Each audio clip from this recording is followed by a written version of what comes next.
The snow had fallen heavier than usual that morning, thickening the silence that clung to the small town of Elmridge like a ghost.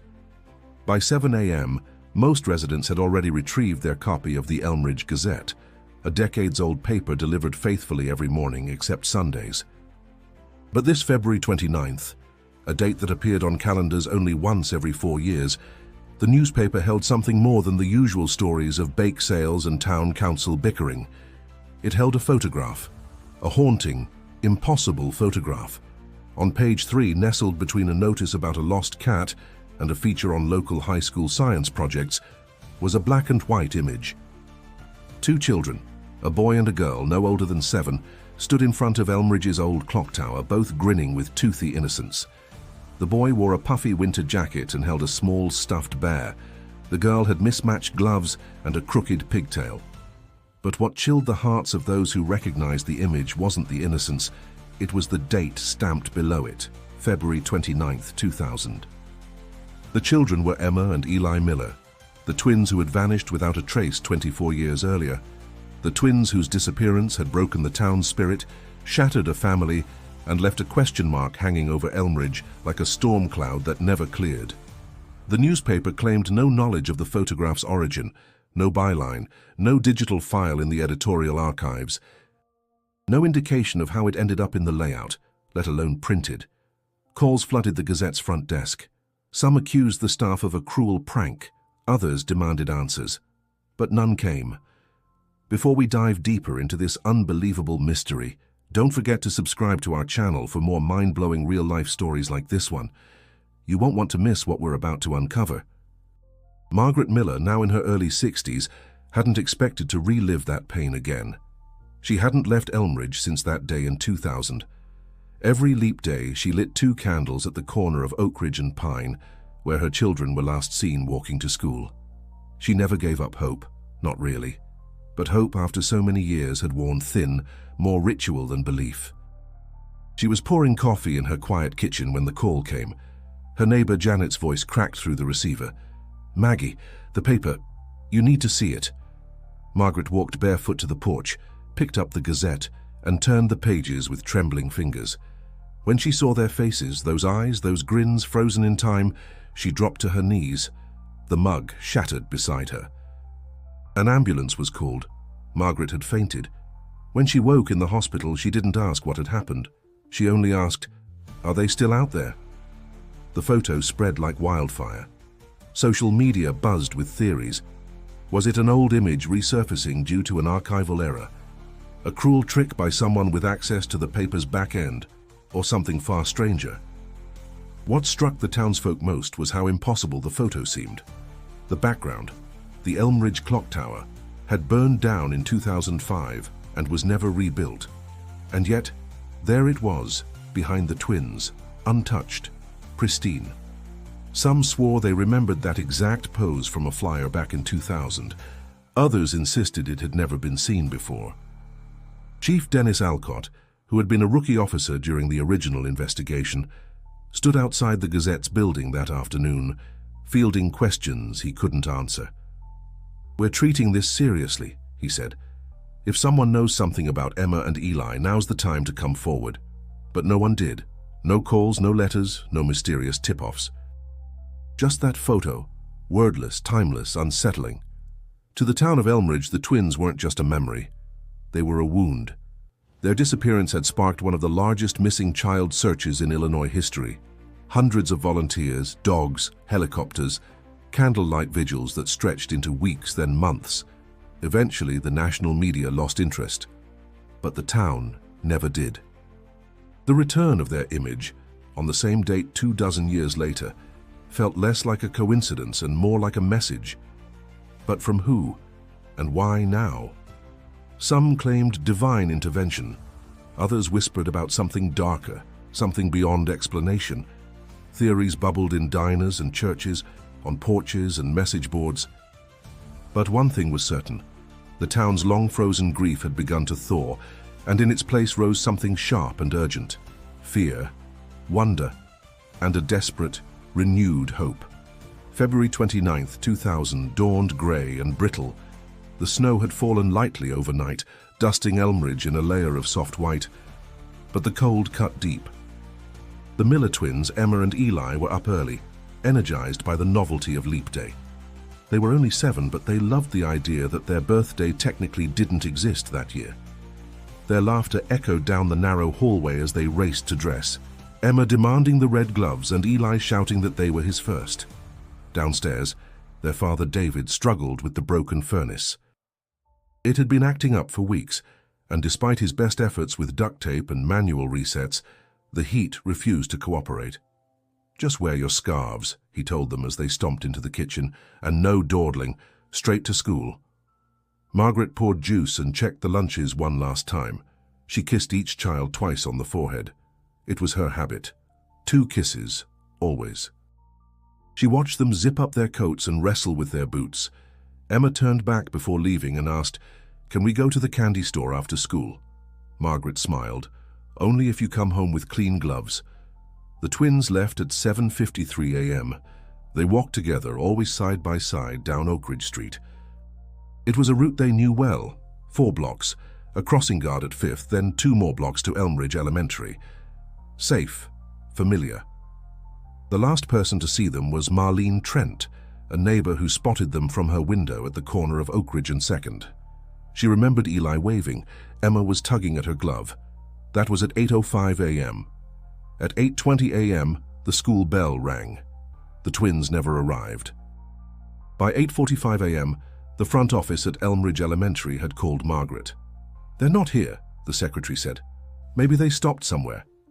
Panic bloomed immediately. Margaret called David, who was still elbow-deep in furnace parts.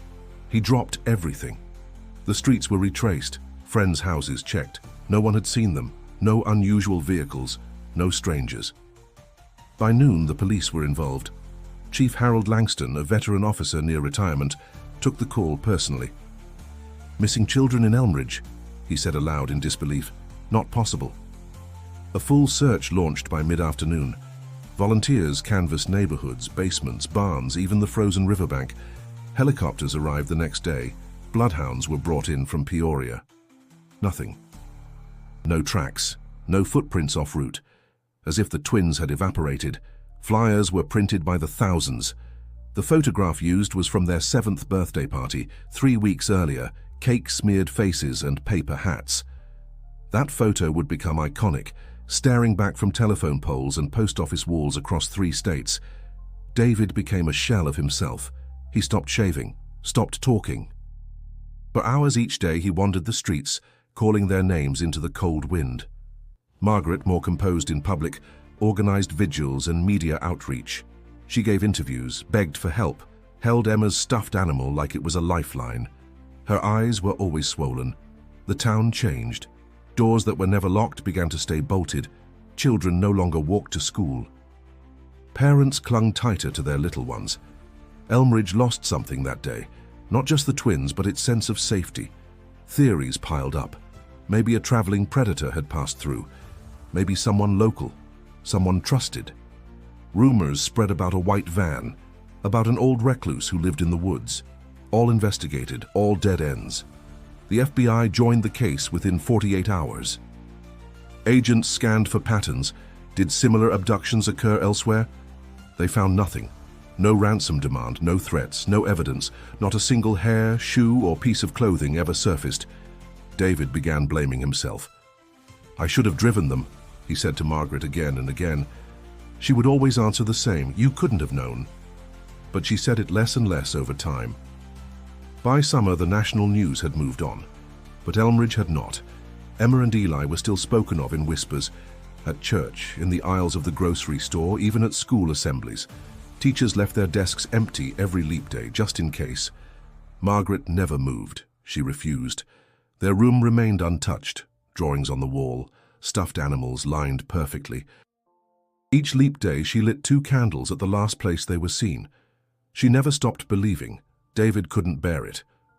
In 2002, after 2 years of empty nights and silent dinners, he packed a single suitcase and left Elmridge. "I need to breathe," he told Margaret.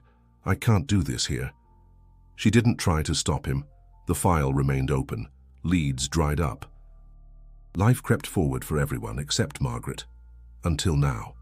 The seasons rolled by, indifferent to grief. Spring came and went with its false promises of renewal, and summer burned away hope in long, silent days. For Margaret Miller, time lost all rhythm after her children vanished. The world moved on, but she did not. Her home on Oak Ridge Street became a monument to a life interrupted, curtains drawn, bicycles untouched in the shed, bedrooms preserved like museum exhibits. In 2001, a year after the disappearance, the town gathered for a candlelight vigil. The mayor gave a speech. Choirs sang. A moment of silence was held at precisely 7:53 p.m., the time the twins left their house. Margaret stood at the front, holding a framed photo, her hands steady despite the wind. She didn't cry. Her voice, when she thanked the crowd, was calm. "They're still out there," she said simply. Some nodded. Others looked down. David didn't attend. By the second year, the crowds had shrunk, the flyers had faded, new families moved in. Children who were in first grade with the twins now neared middle school, their memories of Emma and Eli already softening around the edges. Elmridge was healing, or trying to, but Margaret remained a fracture the town couldn't quite mend. When David left in 2002, no one was surprised. He had become a ghost of himself, jumping at every phone ring, checking alleyways on his way to work, snapping at anyone who asked too many questions. He left a note on the kitchen table, folded twice. "I'm sorry. I can't do this here anymore." He didn't say goodbye in person. Margaret read the note once, then burned it in the fireplace. She didn't tell anyone. Rumors followed him. Some said he moved to Wisconsin. Others said he'd checked into a treatment facility. A few whispered darker things, that he knew something, that guilt had driven him away. But no proof ever surfaced. He vanished from the town's memory like fog burned off by morning sun. Margaret stayed. Every leap day she walked the same route her children had taken, retracing each step as if sheer will might reopen the past. At the corner of Oak Ridge and 2nd, she knelt and lit 2 candles. People watched from behind curtains. No one joined her. Over the years, the Miller home became a point of quiet reverence. Children whispered about the ghost house. Teenagers dared each other to ring the bell. No one ever did twice. Margaret, still sharp and composed, answered the door with the same expression every time, neither welcoming nor hostile, just tired. The town's theories evolved with the times. In the early years, talk centered on kidnappers. A traveling salesman had passed through days before the disappearance. He became a suspect. Then there was the reclusive man in the woods who lived off-grid and was arrested for unrelated crimes. People tied him to the case without evidence. Eventually, the theories turned speculative. Underground networks, cults, supernatural ideas whispered after too much wine. By the 2010s, the town no longer discussed the case openly. New families barely knew the details. Elmridge High School no longer held assemblies in remembrance, but among the older residents, the wound still itched. Some still set out candles. Some never stopped locking their doors. Margaret grew older, but her resolve never dimmed. She refused therapy, interviews, offers to write books. She lived frugally, gardening, volunteering at the library, avoiding holidays. The only date that held meaning to her was February 29th. Every 4 years it returned, not a day older like her children might be. In 2016, on another cold leap day, she stood alone at the corner of Oak Ridge and 2nd. The candles flickered. Her hands trembled slightly now, age catching up. A young woman approached her, someone new to town. "Were they your children?" she asked gently. Margaret turned, surprised. "Yes," she said. Her voice cracked for the first time in years. "They still are," the woman nodded. "I'll light one too." She did. It was the first time in over a decade someone had joined her. That small moment sparked a brief resurgence of interest. The Elmridge Gazette reprinted the original flyer. A podcast from Chicago featured the case in a 10-minute segment. For a few weeks, Margaret received letters again. Most were kind, a few were cruel. She answered none of them, and yet Through all those fractured years, the silence never spoke. No new clues, no sightings. The case remained officially open, eternally unresolved. Like a loop frozen in time, until the photo. The photograph was clearer than memory, sharper than anything time should have allowed. When it first appeared in the February 29th edition of the Elmridge Gazette, most assumed it was some kind of cruel throwback, a reprint perhaps from the early 2000s, but no one could remember ever seeing that specific image. And those who did remember the old clock tower knew something didn't add up. The clock tower behind the twins had burned down in 2005 during a lightning storm.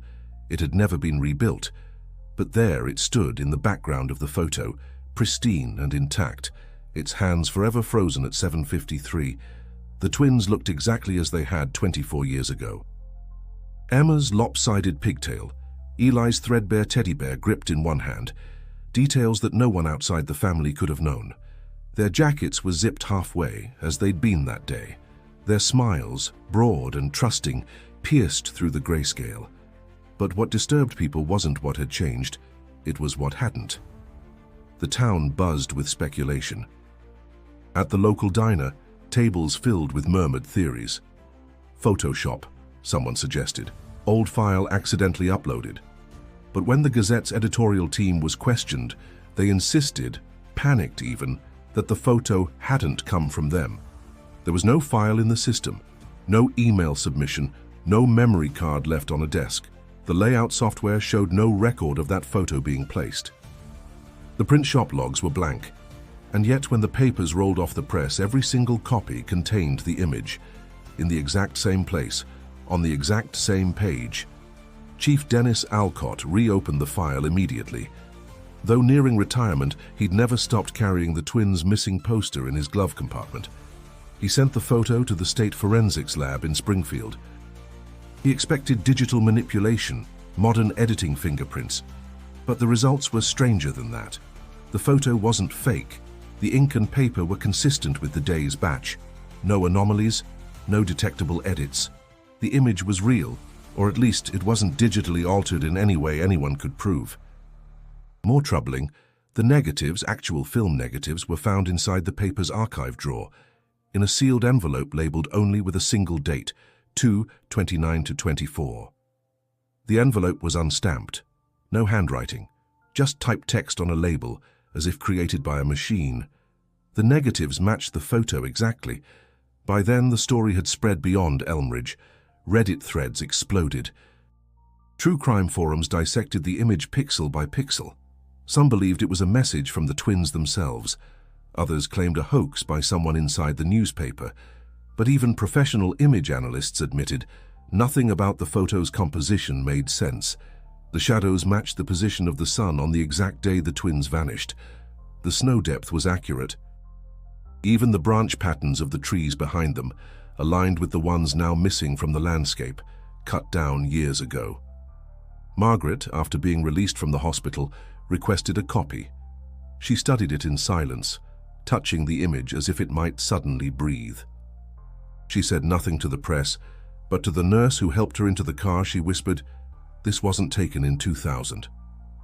The town entered a strange stasis, caught between awe, fear, and superstition. Churches held prayer nights.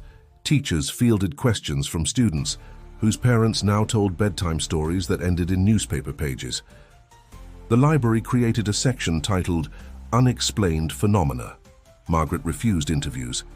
She sat in her living room with the photo framed beside her, staring at it for hours, her hands folded in her lap. For those who lived through the original tragedy, the image reawakened buried dread. Old nightmares returned.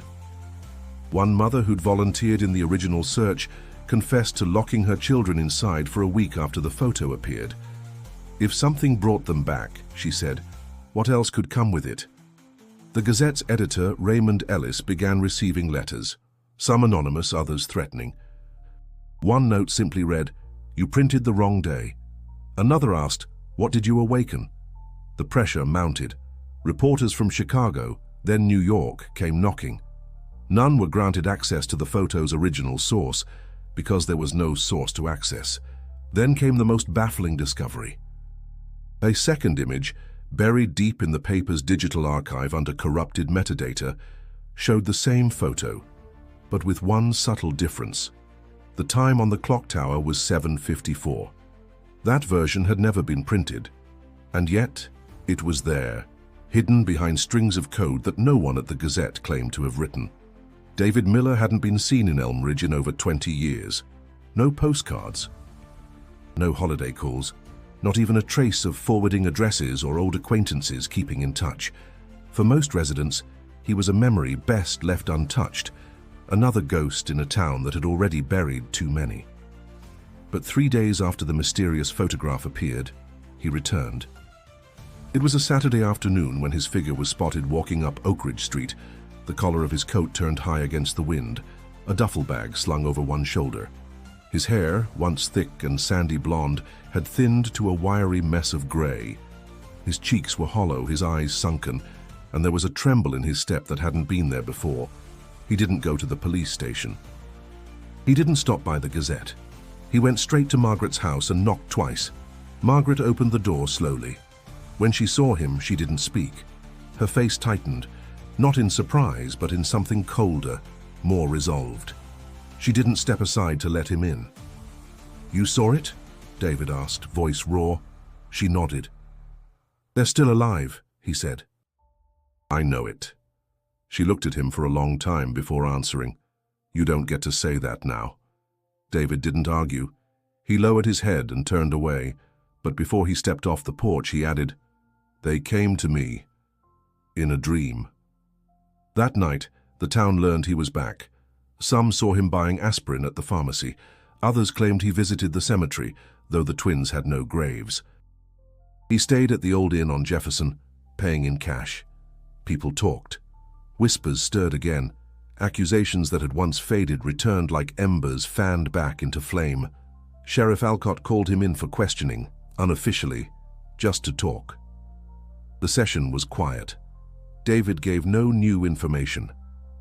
But he repeated again and again, "I dreamed of them the night before the paper came out."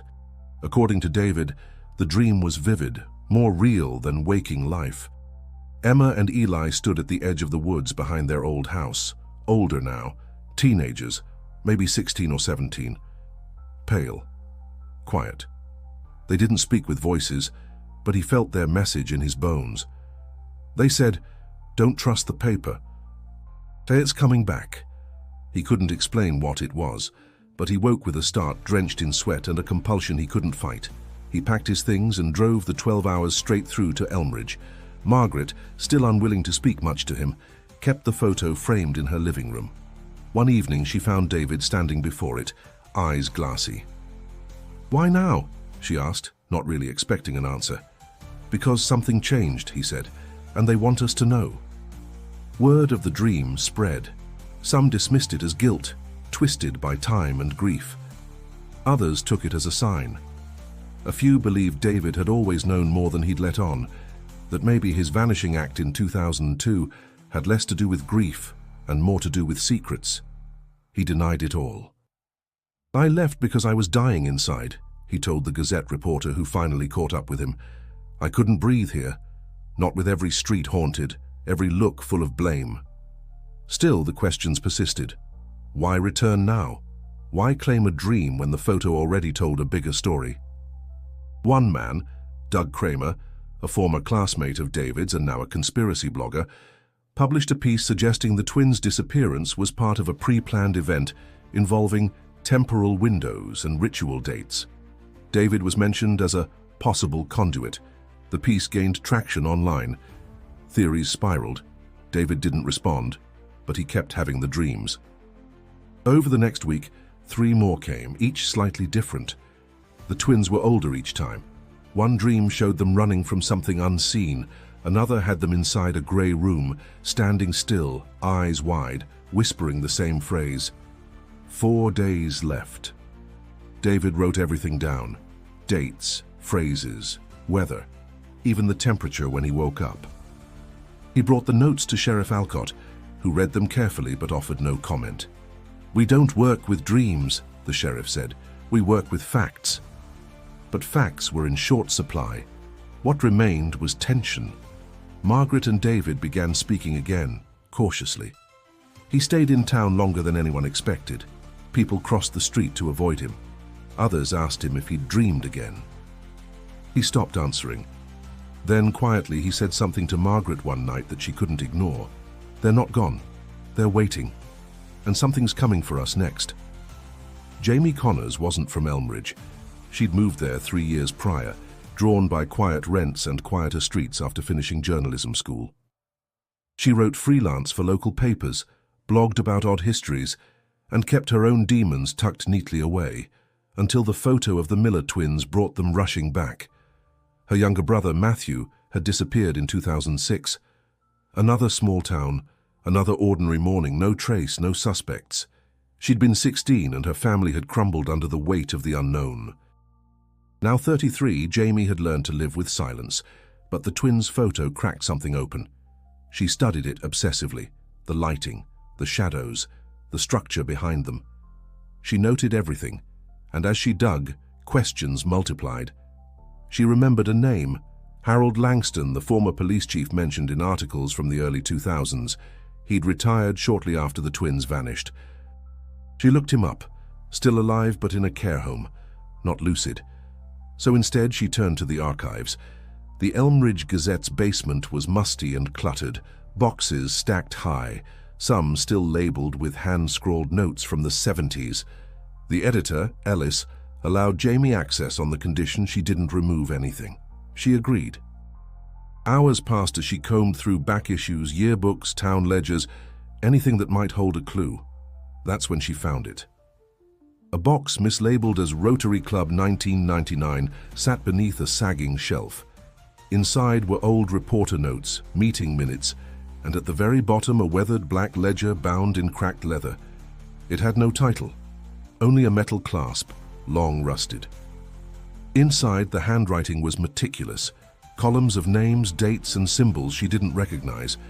At first, it looked like church records, maybe some kind of outdated census, but the names stopped her breath. Emma Miller, Eli Miller, February 29th, 2000. Her hands trembled. She flipped back and forth through the pages. Other names appeared. Kids, all between the ages of 6 and 9. All from different small towns, all tied to Leap Day. One entry chilled her. Matthew Connors, March 1st, 2006. He had disappeared the day after a leap year. Jamie took photos with her phone, dozens. She copied everything, word for word, into her notebook. Then she locked the ledger back and returned the box to its place. Over the following days, she researched the other names. Not all matched known disappearances, but 6 did, spread across decades, always on or directly after February 29th, always young, always unexplained. She brought the findings to Chief Alcott, who looked at her printouts with narrowed eyes. "You saying there's a pattern here?" he asked. "I'm saying this town is part of something bigger," Jamie replied. "And we may not be the only one." The symbols repeated throughout the ledger intrigued her most. Simple marks, circles, triangles, a shape like a sun with slashes through it. One name, Danny Greenfield, disappeared in 1988, was marked with a double circle and what looked like a vertical key. She traced that symbol and began cross-referencing it with local history. That's when she stumbled across a reference to a group called the Solstice Circle in the 1948 Town Almanac. An old fraternal group, active from the 1920s through the early 60s, known for solstice festivals and seasonal rituals, the circle had met in secret, using the town's original clock tower as their ceremonial space before it burned. Jamie scoured every mention. A library microfilm contained a blurry photo from 1952 showing masked figures in a midsummer procession. Most records were vague, no membership lists, but the symbols from the ledger appeared on a banner in the background of one image. She went back to Margaret and David, showed them the notes. David paled.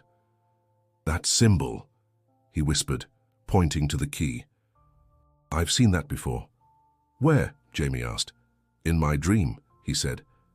He described a wall behind the twins in his last vision, grey, metallic, marked with the same sun-slash symbol and the vertical key, etched like it had been burned into the surface.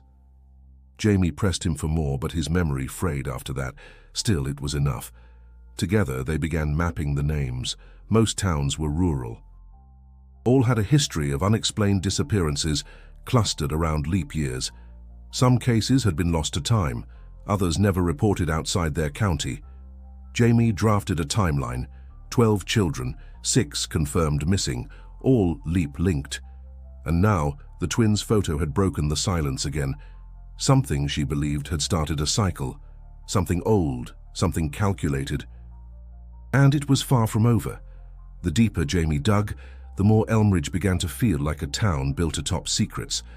What once appeared to be an ordinary rural community, weathered porches, a tight-knit church, 4th of July parades, was unraveling under the weight of its forgotten past. The Solstice Circle, that once obscure fraternal group, began emerging not just as a relic of folklore, but possibly as the thread connecting decades of disappearances. At the Historical Society, Jamie found fragments, clippings, invitations, handwritten journals, mostly dismissible if viewed alone. But together, they painted a chilling portrait. The Solstice Circle had been more than just a ceremonial order.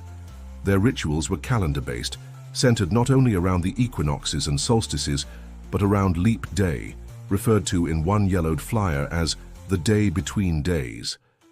The circle spoke of preserving the boundary, a term repeated in their writings. In a worn notebook belonging to a member named Abram Klein, she found a passage: "To ensure balance, the leap must be honored, the gate is watched, the offerings are remembered." Offerings. The word echoed. Jamie's stomach twisted as she reread it. She turned to David and Margaret with the materials, laying them across Margaret's kitchen table. The house smelled faintly of mint tea and cold air. David stared at the page with the word offerings underlined in fading ink. "This isn't coincidence," Jamie said. "The circle didn't die out. It went underground." "Or it never left," David murmured. Margaret shook her head.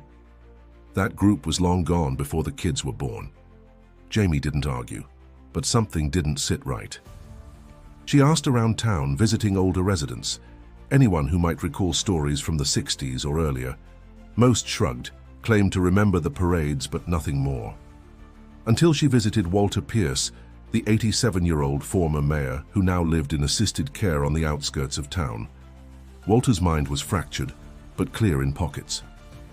When Jamie showed him the sun/symbol from the ledger, he stiffened. "Old friends," he whispered. "They met in the stone house, below the woods. Said they kept time safe. Said Elmridge was a hinge." "A hinge?" Jamie asked. "Between things," he nodded. "Where clocks lie and silence breathes." She pressed for more, but he slipped away again, staring into nothing. Still, the words haunted her. David, inspired by Jamie's discoveries, began revisiting his own memories with new eyes. He remembered waking one night in late February 2000 to a sharp light filtering through the window. He'd always dismissed it as a passing car, but now he wasn't so sure. "There were shadows," he told Jamie, "shapes moving in the hallway. I thought it was a dream. I told myself that for years. But I remember a sound, like something humming. Then it was gone." "Did you check the kids' room?" He paused. "I didn't. Not until the morning." Margaret didn't speak. Her eyes were hollow. Jamie took that confession and tried matching it to others. She posted anonymously on missing persons forums, asking if other families who lost children around Leap Day had seen similar lights, heard strange sounds. 2 replies came back within a day, one from Idaho, another from Pennsylvania. Both described waking to unusual white light. One claimed a clock in their house stopped for exactly 1 hour. The phrase "preserve the boundary" returned in her mind. What boundary? Between life and death, between times, between dimensions. She needed more. She returned to the archive basement again and dug deeper. This time she found a photo from 1960, during a Solstice Circle winter event. The image was faded, figures masked, hands joined. But the man at the center stood unmasked, Walter Pierce, much younger. Behind them stood the old clock tower, and behind that, a stone structure half buried in trees, a stone house. Jamie scoured old maps, overlaying them with current ones. Deep in the north woods beyond the river bend, an old structure had once existed, long since removed from official records. No trails led to it now. Just wilderness, but the location matched Pierce's ramblings. She marked it. Meanwhile, David had another dream. This time he didn't see the twins but heard them, whispering, urgent. A single word repeated over and over. Roots. When he told Jamie, her breath caught. "That's where it is," she said. "Under the roots." They agreed. They needed to go, not to chase ghosts, but to find the truth the town had buried. The woods north of Elmridge had always felt older than the town itself. Tall pines twisted by time, paths overgrown with moss and silence. Jamie, David, and Margaret set out before dawn. No one else knew. They brought flashlights, gloves, a crowbar, and a faded copy of the 1960s survey map Jamie had found in the Gazette archives. The marked location was just past the river bend, where a narrow ridge curved into a dense wall of trees. For an hour they hiked in near silence. The air was colder than expected, unnaturally so. Birds were absent. Even the wind felt muted. When they found the tree, there was no mistaking it. It leaned slightly, with a thick scar spiraling up from its roots. Jamie recognized the marking from the photo, just behind the twins in the mysterious image. The scar matched perfectly, down to the jagged split near the base. "This is it," she whispered. David knelt, brushing away layers of dead leaves. Beneath, the soil felt unnaturally loose. After a few minutes of digging, his gloved fingers struck metal, a rectangular edge, hinges, a door. Margaret stepped back. Her breath came shallow. "I've never seen this before." "It was never meant to be found," Jamie said. They cleared more debris. The metal hatch was old, rusted but intact. With effort, the crowbar pried it loose. It gave way with a groan that echoed through the woods like a sigh from something sleeping far below. A narrow ladder descended into darkness. Jamie went first. The air below was dry and still. The walls were stone, lined with wooden beams blackened by age. A faint stale odor lingered, dust, earth, and something metallic. She reached the bottom, her flashlight sweeping across the small chamber. David followed, then Margaret. The space was larger than expected, perhaps 20 feet across, with a low ceiling and a dirt floor. Shelves lined the walls, filled with old notebooks, glass jars, and artifacts too decayed to identify. In one corner sat a wooden table with childlike drawings pinned to the wall above it. Jamie moved closer. Crayon scribbles showed two children, one with pigtails, the other with a teddy bear. In another drawing, they stood between trees under a strange sun marked by slashes. "Emma drew this," Margaret said, voice barely audible. On the ground beside the table was a pile of small shoes. Most were coated in dust. One pair, red sneakers, faded but intact, was unmistakably similar to the ones Emma had worn the day she vanished.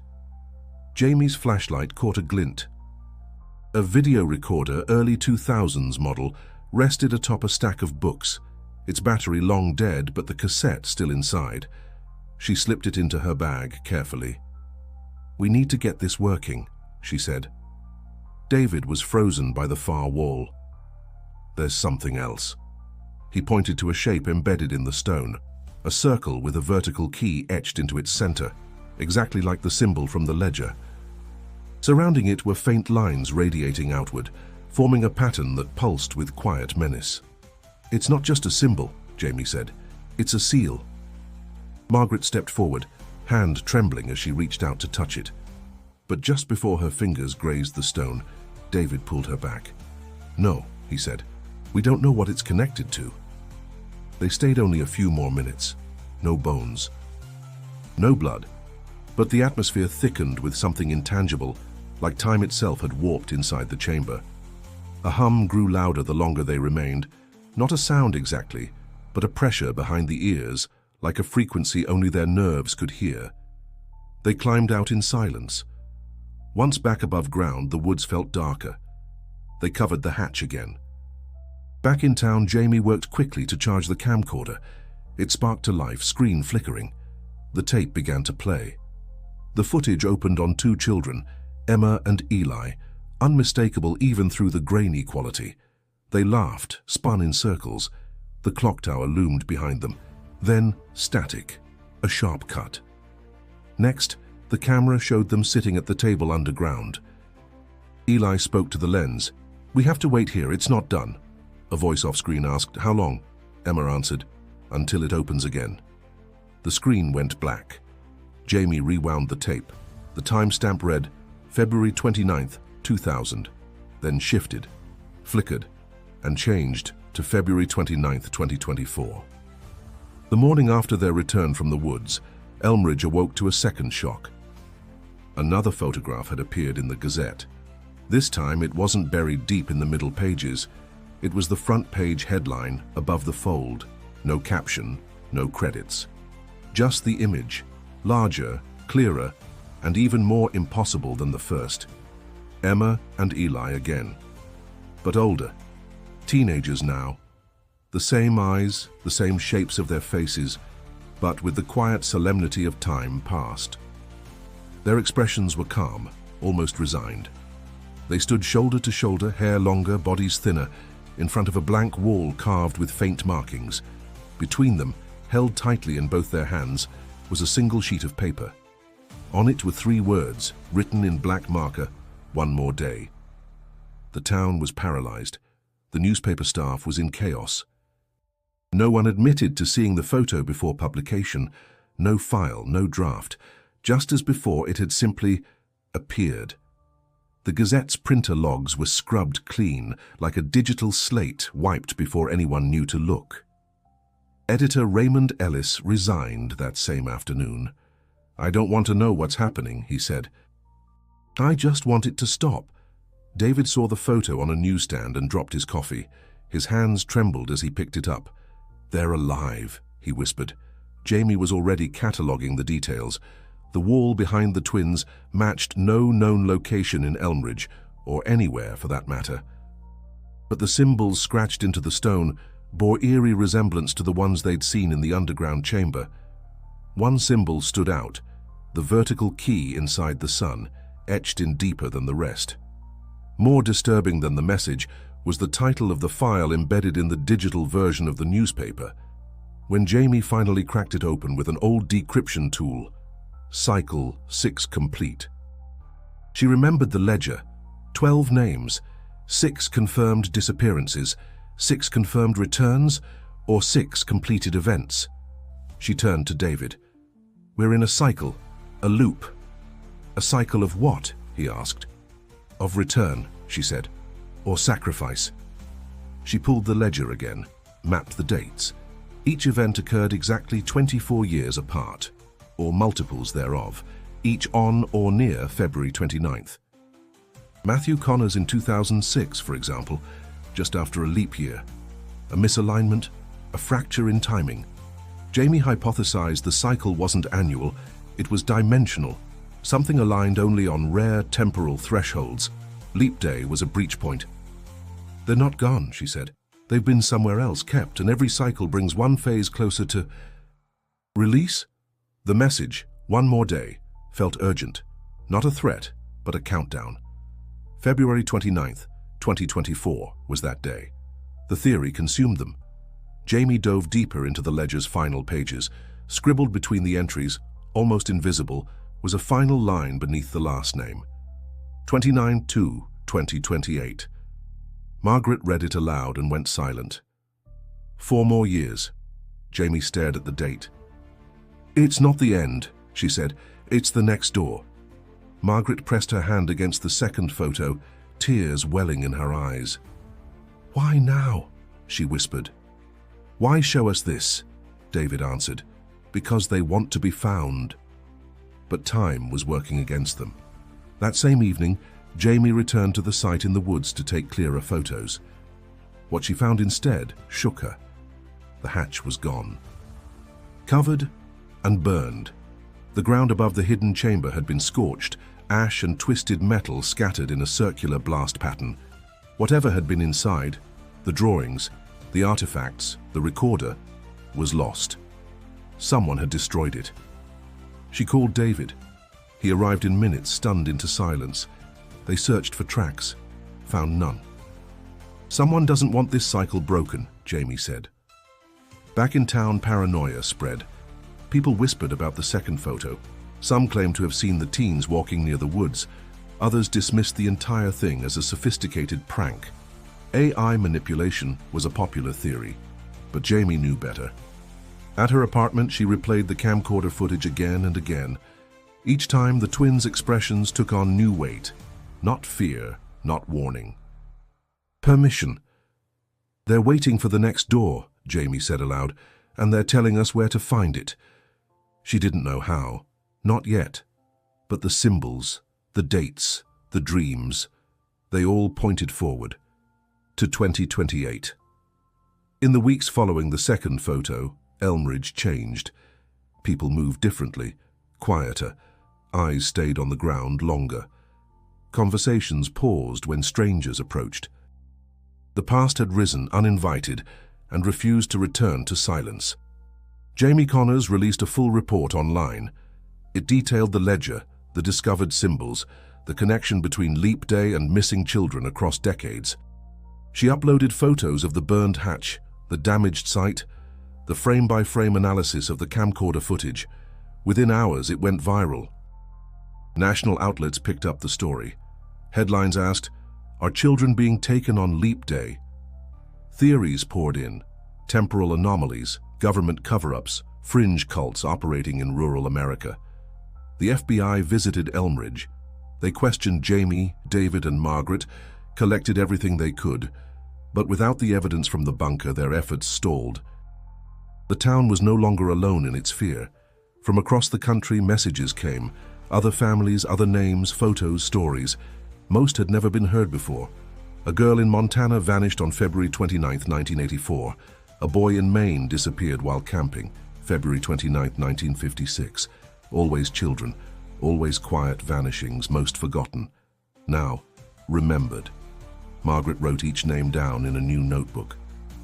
"If no one else will keep them," she said, "I will." Elmridge declared Leap Day a day of reflection. Schools closed, churches held vigils. The corner of Oak Ridge and 2nd became a memorial garden, 2 benches, a stone plaque etched with "Emma and Eli Miller still waiting, still loved." February 29, 2000. David stayed longer than anyone expected. He helped Jamie gather the scattered reports, digitize old maps, piece together theories. At night, he often walked the path his children once did, ending at the spot where the world lost track of them. He never stopped hoping.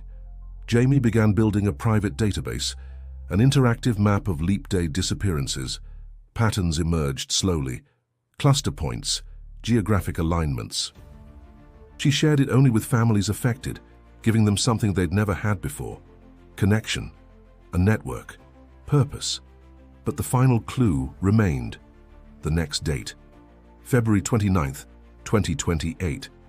It was scrawled in the ledger like a seal, a promise or a warning. Jamie marked her calendar. "It's not over," she said.